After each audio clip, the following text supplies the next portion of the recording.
ายศอกหมดมือก็บ่เห็นความหมายโอ้จริงเจ้าทำกับคำหาอายมันต่างกันไกลปานฟ้ากับดินเด็กน้อยอมมือก็ยังหูจักเจ้าบ่ได้หักอายดอกซ้ำไว้เจ้าบอกหักอายพอให้ดีใจเด็ดความห่วงใยบ่มีฮอดกิน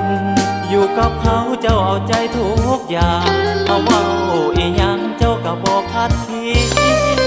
มีความสุขแท้น้อยุพินบาดกับอายเจ้าฟื้นปานดึงไม้ทางป่าที่เขาแหลกอายที่อายและอยากโน้นาถ้าอายให้ตายสาเป็นยังที่พาเขามานั่งที่ใส่ใจจังทีที่เขาแหลกอายที่อายและอยากโน้นาคนรักกันคือเฮ็ดเป็นตาสั่งให้เขานั่งหลังอายหาบ่ได้ลูกผู้ชายที่อกตามจอถึงเจ้าปกล้อผมแห่งหัวใจหรือเป็นน้ำอายนี่ฮักเจ้าลา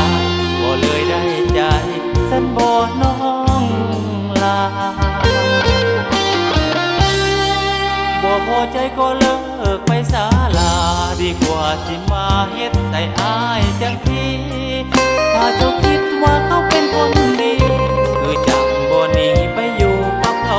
ซาบ่ฮักเขาแต่เอาใจคนอื่นเบิ่งแล้วมันฟื้นขัดสองห้วยตาเธออายบ่ได้เรียนจบไสมาก็พอฮู้ว่าแต่เจ้าคิดจังใด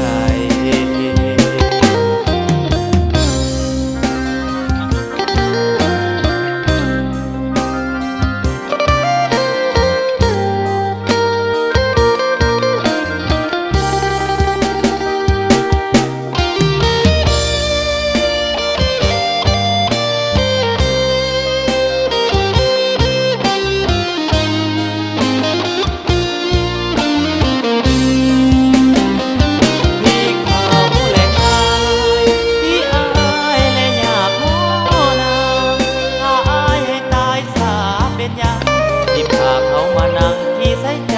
จังทีที่เขาแหลกอายที่อายและอยากโน้นางคนรักกันคือเฮ็ดเป็นตา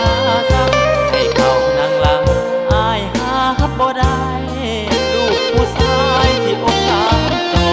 ถึงเจ้าปกล้อผมแห่งหัวใจหรือเป็นน้ำอายนี่ฮักเจ้าหลายบ่เลยได้ใจฉันบ่น้องลาบ่พอใจก็เลิกไปศาลาดีกว่าสิมาเฮ็ดใส่อายจังทีถ้าเจ้าคิดว่าเขาเป็นคนดีคือจังบ่หนีไปอยู่กับเขาซาบ่ฮักเขาแต่เอาใจคนอื่นเบิ่งแล้วมันฟื้นขัดสองห้วยตาเธออายบ่